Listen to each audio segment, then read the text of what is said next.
자, 우리 교재는 114페이지로 갑니다. 6편을 좀 만나볼 겁니다. 6편의 목차는 부동산 금융론이라고 되어 있어요. 나중에 본 수업으로 들어가면 공부 양이 좀 됩니다. 여기가 올해는 5문제 나왔습니다. 5개, 7개 정도 보시면 됩니다. 많이 물어봤을 때는 9문제 나왔는데 이례적인 경우고 거의 평균 한 5개, 7개 이렇게 보시면 될 건데, 용어부터 정의를 하고 가요. 금융이라고 했으니까 자금을 융통한다, 이 말을 줄여놓은 거죠. 부동산 관련해서 자금을 뭐한다? 융통. 또 풀어갑니다. 그러면 부동산 관련해서 자금을 조달합니다. 조달이 무슨 말이에요? 자금을 끌어온다는 얘기예요. 그럼 끌어온 자금을 운용하는 일련의 과정을 부동산 금융이라고 합니다. 공부하는 이유는, 우리가 공부하는 이유는 자금 공급이 원활하게 되어야 시장에 좋은 영향을 준다, 이런 표현입니다. 자, 우리 시장 공부였어요. 시장은 뭐였어요? 수요와 공급에 의해서 부동산 가격이 결정되는 곳이라 그랬잖아요. 그러니까 사고 싶은 마음이 있다 한들, 공급하고 싶은 마음이 있다 한들, 자금 공급이 제때 안 되면 시장에 좋은 영향을 줄 수가 없다는 얘기입니다. 시장에 원활한 자금 공급이 되어야 부동산 시장 활성화를 기대하고 여러분의 수수료 수입이 늘어날 수 있는 거예요. 그러니까 공부를 하는 것은 시험장에 증권 시장을 깊게 물어보지는 않습니다만, 증권 시장의 동향이, 채권 시장의 동향이, 외환 시장 동향이, 환율의 영향이 부동산에 영향을 주기도 영향을 받기도 한다. 근데 이걸 현장에 나가면 굉장히 많이 간과를 합니다. 거시적으로 물론 많이 놓치더라는 얘기예요. 그러니까 강남 지역의 평균 통계, 이 15억 한 20억짜리 아파트가 원달러 환율이 한 100원 왔다 갔다 움직이면 통계적으로 한 1억 5천만이 왔다 갔다 움직여요. 100원에 환율이 1130원에서 1250원 가면 얼마가 움직인다고요? 평균 한 1억 5천이 움직입니다. 근데 그걸 무리시할 내용은 아니라다. 시험에 이걸 물어보지는 않습니다만 거시적으로 알아셔야 돼. 증권 시장이 안 좋은데 부동산이 좋을 리가 없어요. 30년만 하더라도 증권 시장이 좋으면 부동산은 좀 안 좋고요. 부동산은 좀 증권이 안 좋고 했어요. 근데 지금 그렇지 않습니다.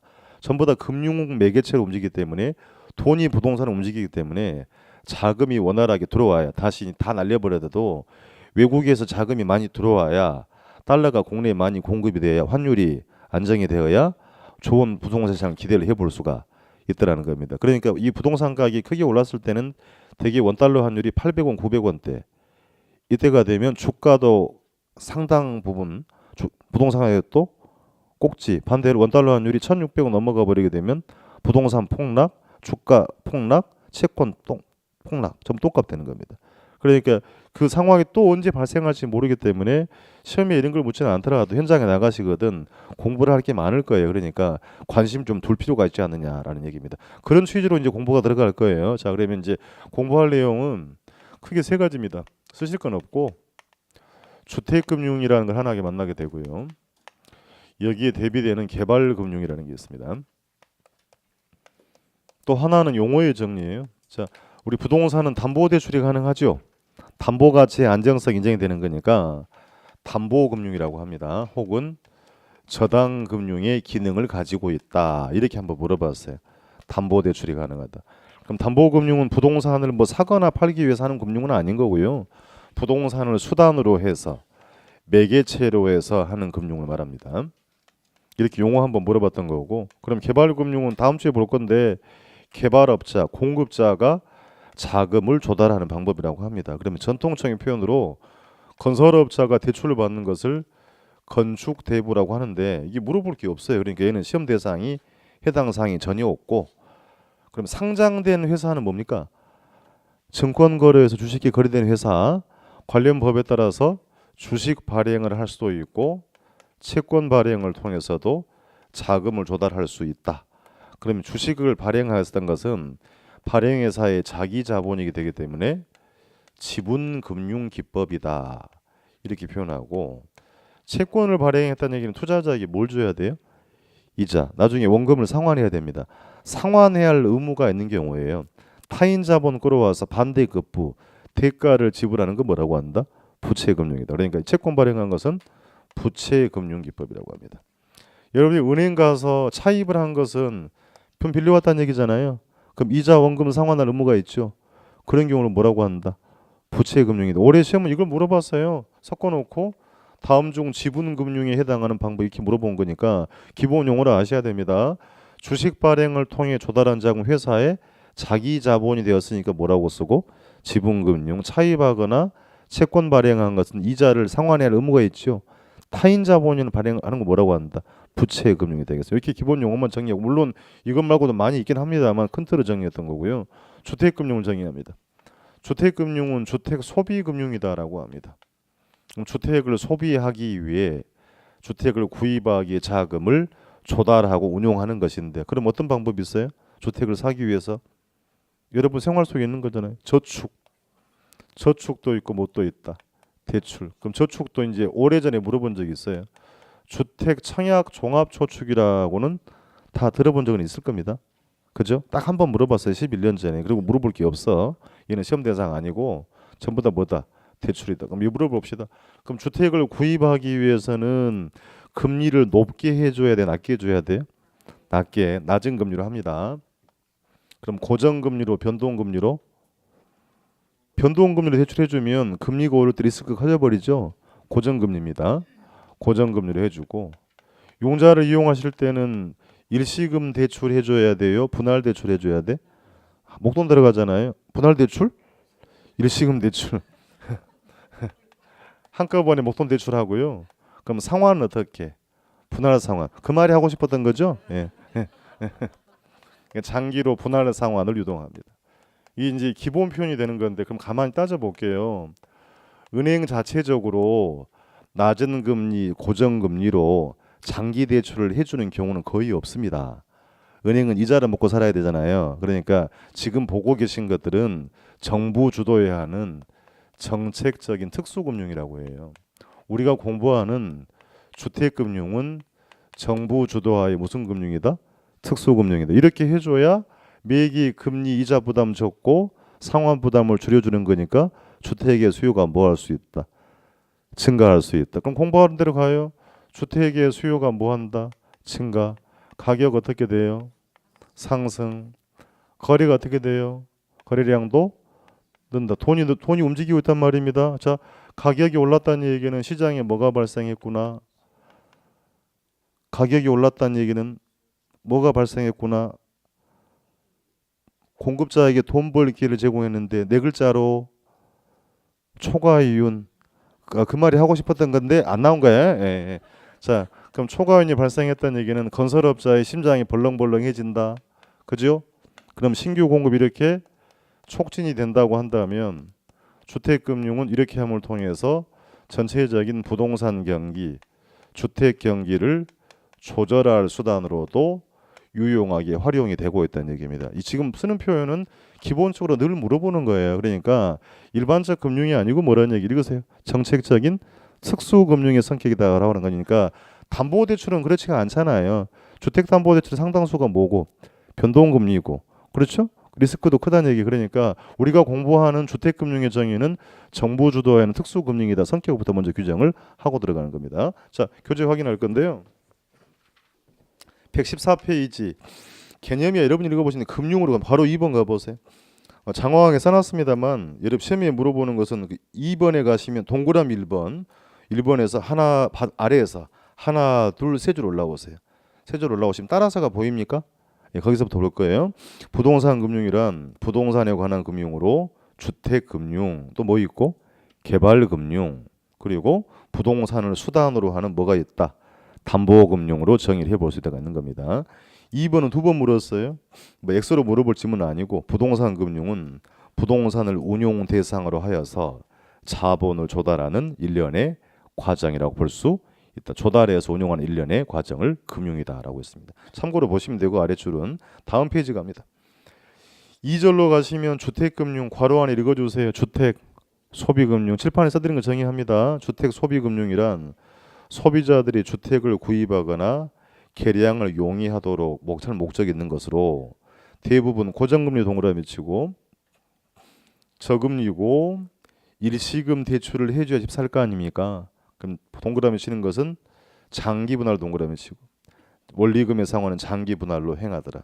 그렇게 해주면 돈 빌려가는 사람을 우리 뭐라고 하고 차입자, 금리 변동 위험과 매기 원리금 상환 부담을 줄여주는 거니까 다음 줄에 주택 구입이 뭐 해주더라? 용이하더라 얘기입니다. 그래서 정책적인 뭐다? 특수금융 동그라미 치겠습니다. 그럼 중간에 여러분 읽어도 돼요. 건너뛰어서요. 두 줄 내려옵니다. 맨 아래서 하나 두 줄 내려오게 되면 이러한 역할이란 말이 보입니까? 끝에 있잖아요. 마지막 줄에 이러한 역할을 바탕으로 주택금융은 주택경기 부양을 통해서 전반적인 어떤 수단으로 경기조절 수단으로 유용하게 활용될 수가 있다. 이게 지금 읽는 것은 기본으로 항상 모르는 것이니까 알고 들어갈 사항이 된 겁니다. 그러니 본론 들어가기 용어도 정리하러 갑니다. 괄호 1번 대출 이자율이 나오죠. 대출 금리 레이트다. 그러면 뒤에 따로 다룰 건데 일단 거기서 본 내용은 아래에서 두 줄 올라옵니다. 다른 조건이 일정할 경우 대출 이자율이 낮을수록 이자 상환 부담이 적어지죠. 그렇습니까? 대출 수요 뭐하고 증가, 부동산 수요도 뭐한다 증가. 뭐 걔는 시험에 물어서는 당연히 대응이 되는 겁니다. 괄호 2번 갑니다. 대출 받은 금액을 우리 투자론 시간에 뭐라고 했어요? 또 정리해. 융자금, 대출 원금, 저당, 대부액. 그렇습니까? 끝에 잔금이란 말이 보입니까? 이 말 들어본 적 있네. 융자금 중에 상환하지 못하고 남은 걸 뭐라고 한다? 미상환 잔금 줄여가지고 잔금, 잔고하겠다는 얘기입니다. 그럼 올해 또 이런 표현이 나와요. 자, 이 봅시다. 두 가지 표현을 정리할 건데 상환 비율이라는 표현을 하나 정리할 거고요. 쓰실 건 없어요. 잔금 비율입니다. 그럼 비율이란 말이 나왔으니까 항상 우리가 구하하는 게 보입니다. 뭘 알고자 해요? 읽어보세요. 상환된 금액의 비율을 알고자 해요. 그럼 분수를 쓰면 구하고자 하는 값, 알고자 하는 값이 어디로 간다? 분자. 뭘 알고자 해요?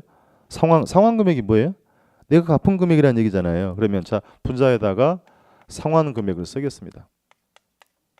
그럼 분모값을 우리가 뭐라고 표현했냐면 기준은 값, 전체 값 등을 분모에 기록한다 그랬죠. 전체 원금 중에 무슨 금액? 상환 금액. 그러니까 표현을 정리하면 대출 원금의 분모 어떻게 읽어요? 대한 상환 금액의 비율을 뭐라고 한다? 상환 비율이다. 그대로 읽는 겁니다. 원금에 대한 뭐다? 상환 금액의 비율이다. 그러면 잔금 비율은 뭐라고 읽으면 돼요? 그냥 잔금의 비율이에요. 다시 풀어가면 미상환 금액이라는 얘기죠. 융자금 중에 남아있는 거다. 잔금이다. 마찬가지 동일한 방법으로 대출 원금에 대한 무슨 비율? 잔금 비율, 미상환 금액의 비율을 말한다. 물어봅시다. 그럼 1억 원 중에 융자 원금 1억 중에 6천만 원을 갚아야 됩니다. 그럼 1억 중에 얼마예요? 6천만 원. 그러면 상환 비율 몇 프로? 60%. 그럼 비율이니까 0.6 할 수 있죠. 나머지는 해보나 마나네. 그러면 남은 게 얼마? 4천만 원. 0.4. 두 개 더하면 얼마? 이걸 시험 문제라고 낸 겁니다.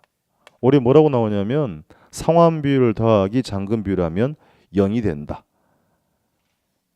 OX. 그걸 문제라고 낸다니까요. 제일 쉬운 과목이라니까요. 더하면 얼마라고요? 1. 이게 용어를 정리하고 묻는 거지 뭐 외웠냐고 하는 게 아니잖아요. 상환된 금액의 비율을 상환 비율, 남아있는 비율을 잔금 비율이니까 두 개 더하면 얼마다? 1 되더라. 그러니까 얘가 정리를 하는 것은 올해 이거 계산 문제 가능성이 커요. 이제 동류형의 문제가 안 나오니까 제가 던져준 이유는 이제 이 값을 구해라고 분명히 물어볼 개연성이 있어요. 차후에 가면 공부를 하게 될 겁니다. 최근에도 이렇게 물어봤어요. 그럼 잔금 비율을 물어봤어요. 잔금 비율은 이렇게 물어봤으면 1 마이너스 얘 넘겨오면 되죠. 1 마이너스 뭐다? 상환 비율 이렇게 표현도 가능하다. 다시 두 개 더한 게 1이니까 다시 잔금 비율을 물어봤으면 1 마이너스 뭐라고요? 상환 비율을 할 수도 있다. 상환 비율이 60%면 잔금 비율이 몇 프로다? 4%다. 분수 읽는 방법 연습하시라 했어요. 항상 원금에 대한 무슨 금액? 상환된 금액의 비율은 상환 비율, 원금에 대한 미상환 금액, 잔금의 비율은 뭐라고 한다? 잔금 비율 하다는 얘기입니다. 자, 표제 확인할 겁니다. 두 번째 줄 끝에 잔금 비율은 원금에 대한 잔금 비율 돼 있지요. 그렇습니까? 115페이지 맨 밑에 괄호 2번의 세 번째 줄 원금에 대한 무슨 비율? 잔금 비율. 잔금 괄호 열고 미상환 금액. 쓰세요. 그렇게 쓰기도 합니다. 잔금을 미상환 금액의 비율을 말하고 끊고 상환 비율은 그대로 원금에 대한 무슨 금액이다? 상환된 금액의 비율을 말하다. 읽는 방법은 중요하다고 했던 거. 넘기봅시다. 넘기시면 그래서 예를 들어 융자 금액이 1억 원이고 6년이 경과한 시점에서 잔금이 5,400만 원이면 그러면 1억 분의 5,400 했잖아요. 0.54가 뭐예요? 잔금 비율. 남은 게 5,400이라 했잖아요. 그럼 나머지 0.46은 뭐라는 얘기예요? 상환 비율이다. 그러니까 상환 비율은 0.46이니까 두 개 다 얼마 된다? 0 된다고요? 1이 그 개론이 제일 쉬운 과목이 될 겁니다. 지금은 이제 여러분이 뭘 느끼냐면 용어가 어려워요, 개론이. 근데 그것만 잘하면 개론이 아주 편해요. 고득점은 안 나와도 60점은 기본은 항상 나온다. 겁내지 마시라는 얘기입니다. 공부 과정이 조금 불편할 뿐인데 시험장 가면 가장 짧은 시간에 가장 많은 점수를 확보하는 과목입니다. 저는 그렇게 해드리려고 무지막지하게 노력을 하고 있어요. 왜 그렇게 하냐면 이 뭐 개론만 잘하는 게 문제가 아니고요. 뭐 다른 과목을 잘해서 합격을 해야 된단 말이에요. 그러니까 되게 동영상 10번 보시고 하면 그건 나쁜 짓이지. 선생님이 하는 말이 아니지. 아니에요? 아 이거 공부하고 동영상 10번 보라 가면 돼야 안 돼요? 안 돼. 이게 민법이나 공법은 개론보다 더 많은 시간이 필요해요. 그래서 그 시간은 제가 세이브 시켜드리려고 이렇게 하는 거예요. 그러니까 그렇게 하면 이게 사실 이런 거예요. 10시간 민법이 했으면 개론 한 4시간 정도? 요 정도 해도 나옵니다. 그러니까 지금은 안 믿어. 뭐 안 믿는단 말이야. 못 믿겠다. 나중에 가면 다 느낄 거라. 그러니까 최소 시간 투자해서 합격을 하셔야 돼. 이 발목을 잡히면 안 된다라고 드리는 거니까. 그래서 제가 공을 많이 드리고 있다 보시면 되겠습니다. 아시겠죠? 수업이나 똑바로 해라 뭐 이렇게 하지 말고 똑바로 하고 있습니다. 자, 괄호 3번. 자, 대출 기간, 또 동의어 정리, 융자 기간 또 뭐라고 쓰고 있고 상환 기간 혹은 저당 기간 쓰기 나름이다. 그러면 이제 그 시험에 또 물어봤던 표현 네 번째 줄 다른 조건이 일정할 때 대출 기간이 길어지면 매기의 원리금 상환 부담이 적어지죠. 그 말은 공감하겠어요?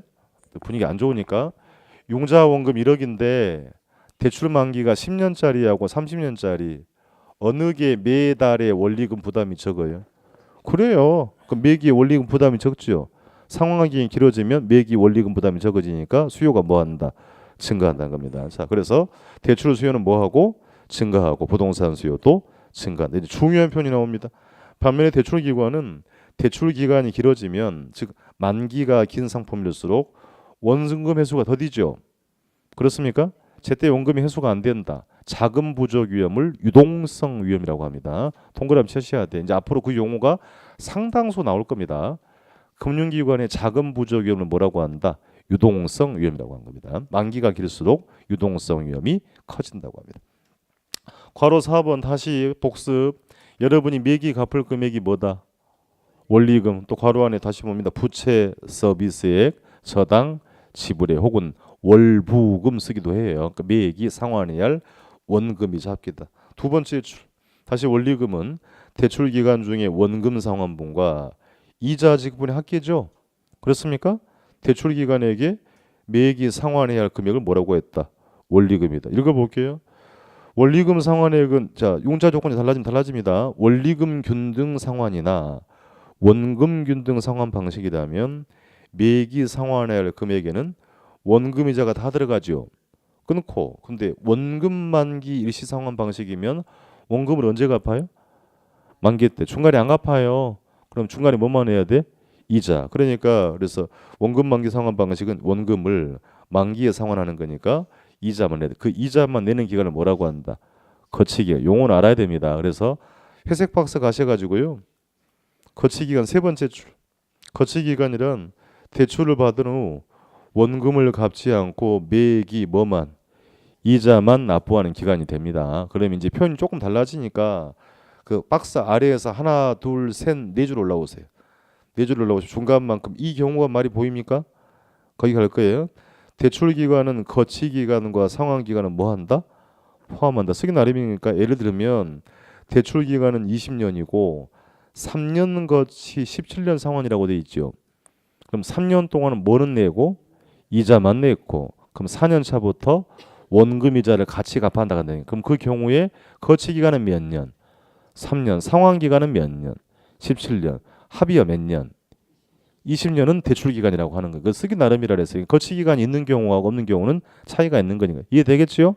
시험장에는 그거 묻는 거 아닌데 우리 시험 문제 풀 때 거치 기간이라는 표현이 나오기 때문에 알아야 된다는 얘기입니다. 매기 이자만 내는 걸 뭐라고 한다? 거치 기간이라고 썼던 겁니다. 자, 다음 페이지. 괄호 5번은 별표하셔야 됩니다. 자, 맨 위에 가면 괄호 안에 뭐라고 되어 있어요? 대출 규제 수단입니다. 대출 규제 수단을 만나게 됩니다. 자, 첫 번째 공부할 내용이 융자 비율이라고 나옵니다. 융자 비율을 쓰기도 하고 얘는 쓰기 나름이에요. 대부 비율 이렇게 표현하기도 하고 여기 와서는 또 담보 인정 비율 이렇게 쓰기도 합니다. 동의어를 외울 필요는 없고요. 시험장에는 이건 한글에 써주고요. 영문도 써줘요. loan to value입니다. 의미를 보려고 한 거니까 value는 뭐예요? 가치, 부동산 가치라는 얘기예요. 가격이라는 얘기고 loan은 여러분이 좋아하는 뭐다? 대출금, 융자금이라는 얘기입니다. 자, 다시 분수 풀어가는 방법 뭘 알고자 해요? 융자를 알고자 해요. 자, 또 분수합니다. 항상 구하는 게 분자. 분자는 뭐라고 써야 돼? 융자금 혹은 대출 금액이라는 얘기입니다. 분모는 뭐라고 쓰면 돼? 가치. 그러니까 기준값 전체 값을 분모에 쓴다 그랬잖아요. 분모에다 부동산, 가치, 가격이라고 합니다. 투자론 시간에 제가 이렇게 얘기했잖아요. 총 투자액 100억으로 부동산 사면 가격도 얼마? 100억. 동의해라 그랬잖아요. 그러니까 투자론에서는 주로 융자 비율, 대부 비율이라고 나와요. 그럼 거기서는 총 투자액에 대한 융자금 비율이라고 있고 여기 와서는 부동산 가치에 대한 뭐다? 융자금 비율이다. 그럼 금융당국 이 비율을 정합니다. 자, 50%를 정했다고 합시다. 그럼 여러분 주택 가격이 4억 원이면 산수는 여러분 하세요. 4, 5, 20 융자 가능 금액은 2억 원을 넘어갈 수는 없다라는 겁니다. 담보 가치 한도 내로 융자 금액을 결정하는 걸 줄여가지고 이렇게 LTV 써줘. 그러니까 외우실 필요는 없어요. 시험장에는 한글 주고 괄호 열고 LTV 써주는 거니까 표현만 대응하시면 되고. 자, 그럼 이건 묻기 나름이에요. 그러면 요거 가려버리고요. 부동산 가격 4억, 융자금 2억. 대부 비율 몇 프로? 50% 이렇게 묻기도 하고 분자를 가려놓고 대부 비율 50% 주고 지값이 4억이면 융자 얼마까지? 2억까지만 가능하다. 분모로 가려놓고 대부 비율은 50%예요. 융자를 2억을 받으려면 지값은 얼마 이상? 다 이렇게 물어본 겁니다. 앞으로 이렇게 분수를 많이 만나는데 우리가 전체값을 물을 수도 분모값을 물을 수도 분자값을 물을 수도 있다는 걸 항상 염두 판단을 하셔야 돼. 동류형의 문제가 아니 나오기 때문에 그 생각을 항상 들어가시라는 얘기입니다. 자, 그럼 금융당국이 이 비율을 높이기도 낮추기도 해요. 자, 그러면 60% 높입시다. 자, 60%하면 해서 보여주세요. 4, 6, 24 산수도 안 되네. 이제 하기 싫은가 봐요. 얼마 융자 금액 2억 4천 그렇습니까? 융자 늘었잖아요. 그럼 대출 수요 뭐 할 거다? 아, 또 고민이 필요해. 융자를 많이 해준다고요? 수요는 증가. 부동산 수요도 뭐 한다? 이렇게 물어보는 겁니다. 수요 공급 시간에 이자율이 하락하면 수요가 뭐 한다 그랬어요? 증가이라고 했던 것처럼 LTV를 상향 조정하면 융자 금액이 늘었죠. 수요가 뭐 한다? 증가. 이렇게 물어보는 거예요. 그럼 이면에는 그러면 융자가 많이 나왔으니까 금융기관의 원금 회수 위험도 커지죠. 융자가 많이 나갔으니까 회수하기 위험이 커지잖아요. 자, 그래서 중요한 용어를 정리해요. 채무 불이행 위험도 커진다고 합니다.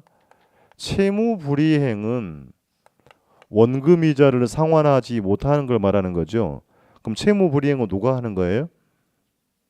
채무자, 차입자가 하는 거고 채무 불이행 위험은 대출기관의 위험입니다.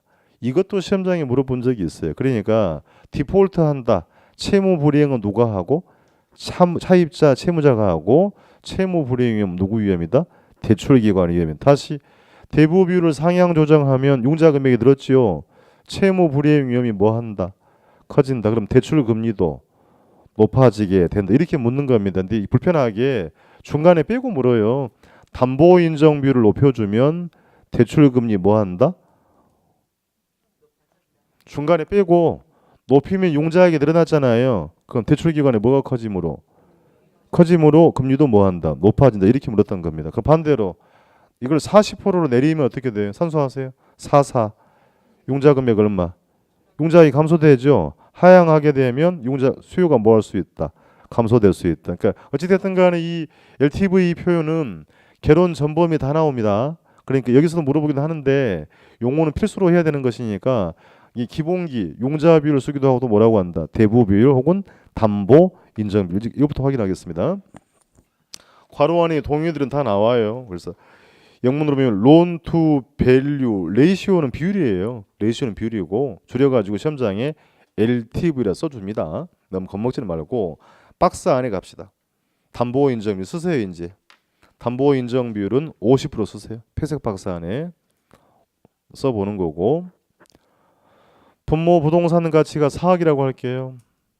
산수 여러분이 해야 됩니다. 4, 5, 20 융자 금액은 2억을 초과할 수 없다는 표현이에요. 그러니까 담보 가치 한도 내로 융자 금액을 결정하겠다는 표현이 됩니다. 그래서 밑에 질문 담보 인정 비율은 담보로 설정되는 부동산의 시장 가격에 대비하여 끊고 가격에 대비해서 인정해주는 그 융자 금액의 비율을 말한다. 즉 가격이 4억 원인 아파트를 담보로 2억 원을 빌렸으면 담보 인정 몇 프로? 50%. 그렇게 묻기도 하고 다시 바꿔서 담보 인정 비율이 50%면 4억 원의 아파트 담보로 얼마까지? 2억까지 융자가 가능하다는 표현이 되겠습니다. 기영리는 뭐 늘 물어봤던 표현입니다. 담보 인정 비율이 높을수록 미주를 하고 그냥 읽을 거예요. 그럼 융자 가능액이 늘어나죠. 대출 수요 뭐 한다? 이제 밑줄 부동산 수요 뭐 한다? 증가한다. 자, 그러니까 다시 다 날려버리더라도 LTV가 높아지면 부동산 수요가 뭐 한다? 증가하더라는 얘기입니다. 니은 담보 인정 비율이 높을수록 밑줄하고 그럼 융자가 많이 나갔지요? 그렇습니까? 대출 기관에 뭐가 커진다고요? 채무 불이행이 커지므로 그래서 끝에 이제 밑줄짝 대출 이자율은 뭐 한다? 높아진다. 줄여 있습니다. 담보 인정 비율이 높을수록 대출 이자율은 뭐 한다? 높아지. 그렇게 물어보기 때문에 과정을 좀 해석을 해야 된다라고 드리는 얘기입니다. 자, 동그라미 2번 갑니다. 동그라미 2번은 이제 뭐가 나와요? 총부채 상환 비율이 나옵니다. 이제 시험을 떠나서요. 부동산 관련된 상식입니다. 그러니까 상식을 넓혀간다고 생각하면 돼요. 총부채 상환 비율을 쓰기도 하고 영문을 표현을 바꿔놓은 거니까 소득 대비 부채 비율 이렇게 표현을 쓰기도 하고 최근에 등장했던 표현은 또 차주 상환 능력 이렇게도 나온 적은 있습니다. 암기를 해야 할 이유는 전혀 없습니다. 시험장에 이걸 낼 때는 한글을 써주고 영문으로 또 써줘요. 자, 데빗은 뭐예요? 빚. to income입니다. 시험장에는 이렇게 DTI라고 써줘요. 그럼 인컴은 뭐예요? 소득이고 데빗은 뭐다? 빚이다. 그럼 이걸 그대로 읽어버리면 공식이 안 맞습니다. 자, 읽어볼게요. 소득에 뭐한? 대한 무슨 비율? 부채 비율. 그럼 풀어가면 뭐에 대한 분모로 간다 그랬잖아요. 분모가 뭐예요? 소득, 차입자 연소득이고 그럼 부채라고 쓰면 안 되고요. 부채는 빚이죠. 빚에 대해서 여러분이 매기 상환해야 할 금액을 뭐라고 했어요? 원리금. 그래요. 매기 상환해야 할 원리금의 비율을 DTI라고 표현합니다. 자, 그럼 일단 내용 보기 앞서서 이 뭡니까 하면 눈에 보인다. 차입자의 뭘 보고? 소득, 상환 능력을 보고 융자 금액을 결정하겠다는 겁니다. 그럼 이게 왜 들어온 거냐면 우리 부동산 시장에 획기적인 사건이에요. 2005년도에 도입이 됐는데 그럼 당시 왜 도입이 됐을까요? 집값이 너무 오른 게 당시예요. 나중에 또 공부를 하겠습니다. 2004년 5년부터 집값이 오르기 시작합니다.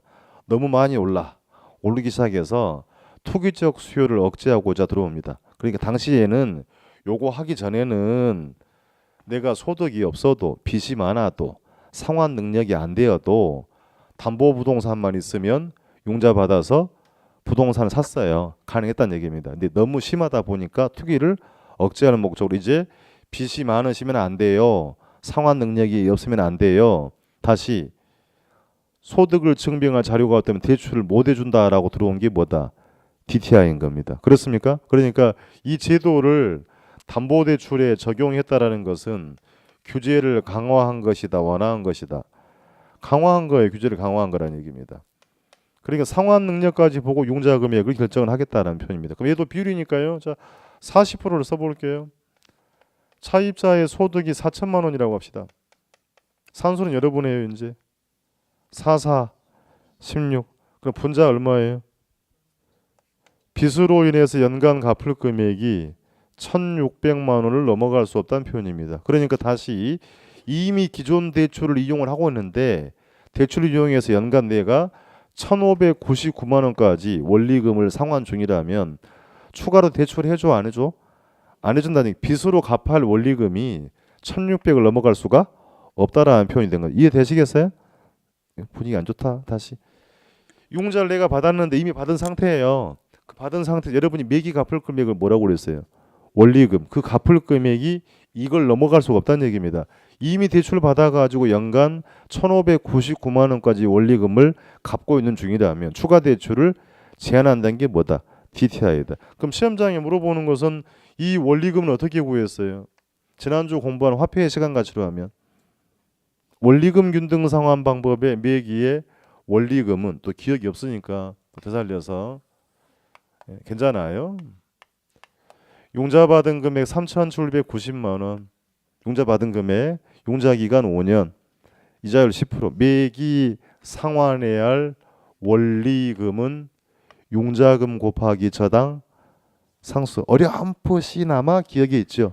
자, 얼마씩 갚았는데 1,000만 원씩. 그 원리금을 어떻게 구했다고요? 융자금 곱하기 뭐한다? 저당 상수. 이 분자만 보세요. 원리금은 융자금 곱하기 뭐한다? 저당 상수해서 구해야 된다는 얘기입니다. 그럼 시험에 묻고자 하는 것은 나머지 값은 주고 저당 상수 값을 0.1이라고 드려볼게요. 그럼 융자 가는 금액이 얼마입니까? 산수 한번 해요. 이제 이가 1,600이고요. 이거 얼마로? 이게 X. 얘를 물어봤어요. 그럼 하기 싫으니까 그냥 1억 6천.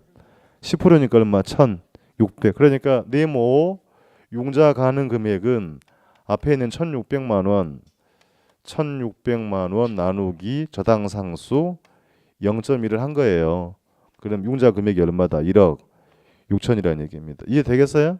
나중에 공부할 거예요. 그러니까 이제 의미를 보려고 한 거니까 이 융자 금액이 얼마예요? 여기는 LTV는 얼마예요? 이것이 얼마예요? 2억. 그러면 두 개 적용을 해서 적은 한도를 기준으로 융자 금액을 결정합니다. 시험장에는 이 말은 안 주고요.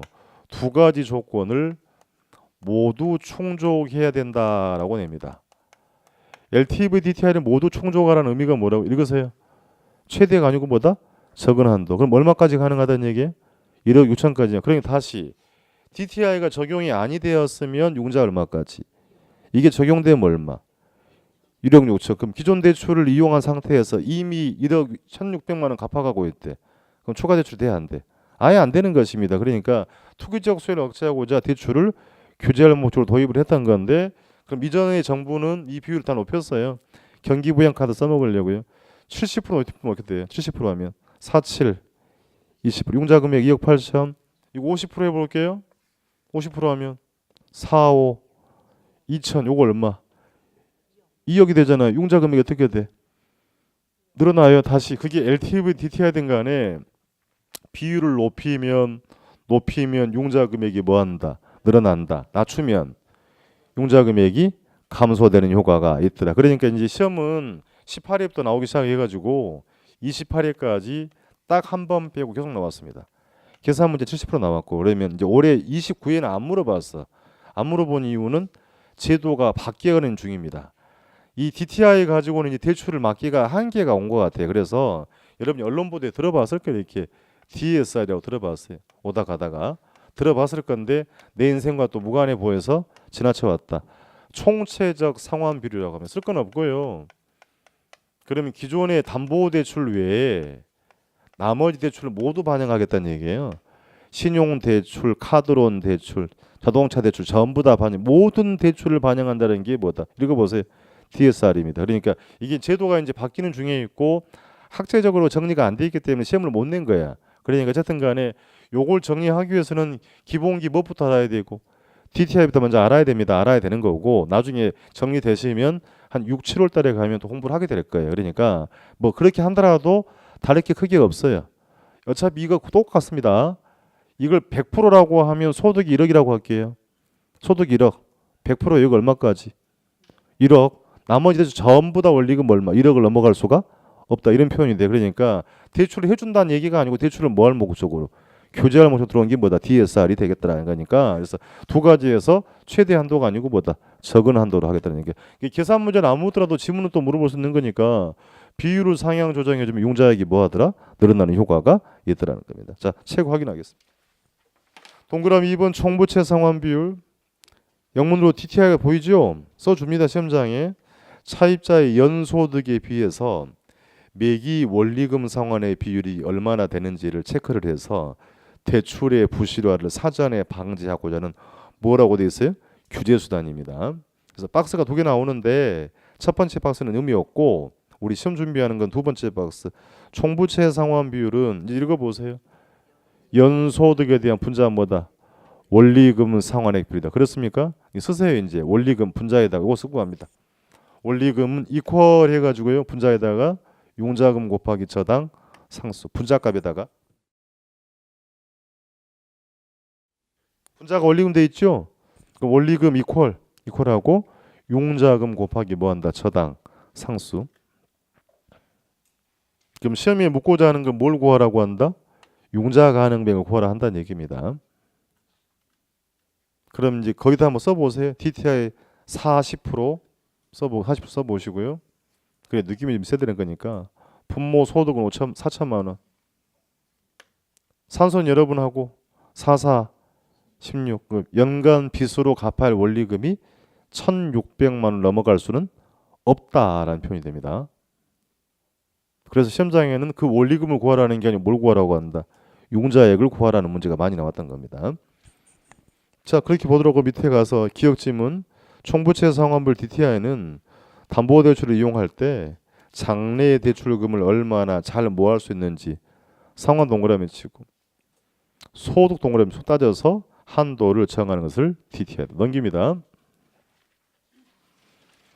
즉 소득 증명이 되지 않거나 상환 능력이 부족하다고 판단되면 대출을 뭐 하겠다? 규제하겠다. 처음 하는 게 봐드리고 합니다. 자, 니은 지문 총부채 상환 비율이 40%이면 매년 상환할 원리금이 소득의 40% 이내야 된다는 얘기죠. 끊고 연소득이 4천만 원인 경우 연간 원리금 상환액은 얼마? 1,600만 원. 이게 대출 금액이 아니고 뭐예요? 매기 대출로 갚아야 할 뭐다? 원리금이에요. 1,600만 원 범위 내에서만 대출이 가능한. 다시 바꿔서 부채로 상환해야 할 원리금은 소득의 40%를 초과할 수 있다 없다? 없다라는 표현이 쓰기 나름이라는 얘기입니다. 3번 담보 인정 비율과 총부채 상환 비율을 적용해서 동그라미 쳐야 됩니다. 최대 한도가 아니고 뭐다? 적은 한도. 쓰세요. 괄호 열고 두 가지 조건을 뭐라고요? 모두 충족이라는 얘기입니다. 시험장에는 모두 충족되는 거라는 거니까 최대 한도가 아니고 적은 한도를 기준으로 융자 금액을 결정한다는 표현이 되겠습니다. 자주 묻는 표현인 거니까 어쨌든 간에 이 표현들은 LTV하고 DTI는 좀 관심을 두고 대응을 하셔야 돼. 이제 시험을 타는 상식이 돼버린 거니까 당부를 좀 드리도록 합니다. 오늘 공부는 그만할 거예요. 할게 어중간해서 못하는 겁니다. 그만할 건데 그 쉬시는 동안에 시간 내셔서 영화 한번 보고 오세요. 보신 분도 있을 것 같아요. 국가 부도의 날. 그 영화상 아무 관계 없는데 그 구제금융을 IMF 97년도에 외환 얘기를 다룬 영화에 갔어요. 새벽에 보고 왔어요.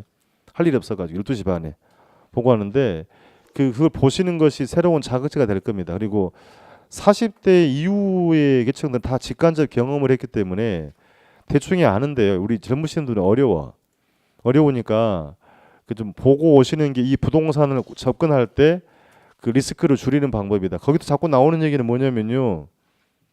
그 저는 중요한 메시지를 자꾸 던지더라고요. 정치 권력을 믿지 마라. 또 하나, 언론을 믿지 마라.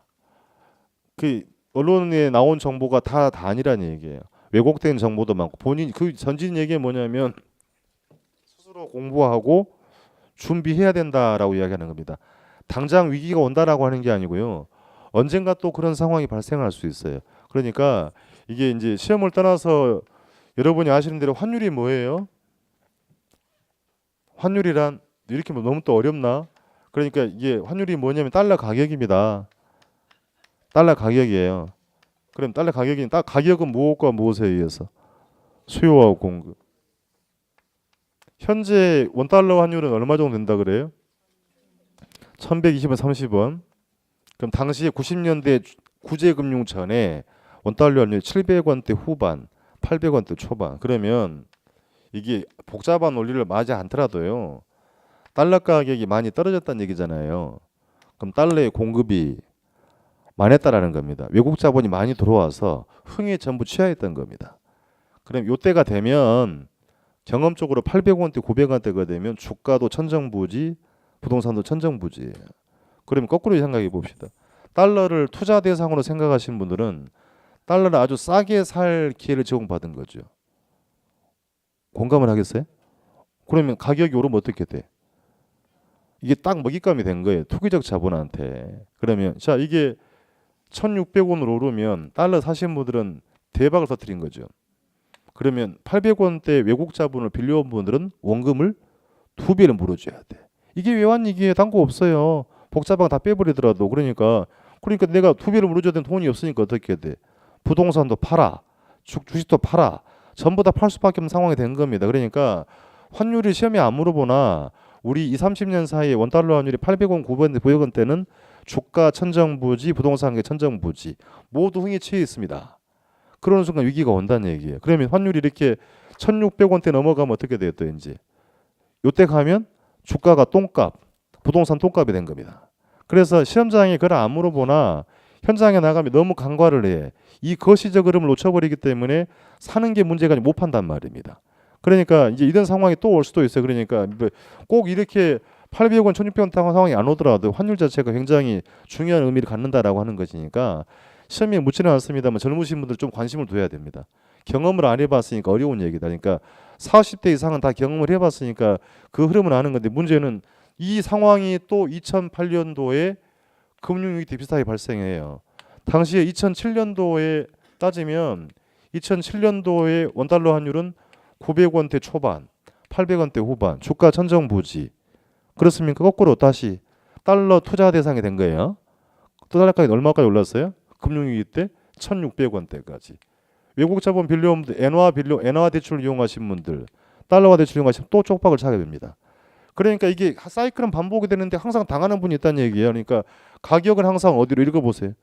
균형으로 돌아가는 경향이 있는데 균형을 이탈하게 되면 누군가는 계피를 본다 그랬죠. 우리 그 뭐라고 했고 공부할 때는 사회적 우생이 감소한다 그랬습니다. 그러니까 그게 균형을 벗어나면 위기이자 곧 뭐가 된다. 기회가 된다라는 걸 우리가 피부로 느껴야 돼요. 그러니까 계룡 공부를 잘해야 되는 그런 이유 때문이다. 그럼 너는 잘하겠냐고요? 제가 잘하면 여기 있었겠어요? 똑같아. 못하니까 공부하고 이렇게 강의하고 있는 겁니다. 그러니까 항상 공부가 좀 필요하다고 좀 자극제가 필요하지 않냐. 그래서 공부가 안 되시면 영화 한번 보고 오세요. 그 다시 그 새로운 자극제가 되고 그러니까 이 중개 공부를 하는 것도 중요한데 잘 지켜야 됩니다. 잘 지켜야 결정적 시기에 배팅을 해. 근데 문제는 결정적 시기에 쏠 총알이 없어. 그리고 항상 그게 반복을 하고 있는 거란 말이에요. 그래서 공부를 좀 체계적으로 할 필요가 있지 않느냐라고 말씀을 드리도록 합니다. 아시겠죠? 이 취지를 그렇게 해주시고 시간이 어중간해서 오늘은 여기까지만 하고 다음 주에 진행하도록 하겠습니다. 수고하셨습니다.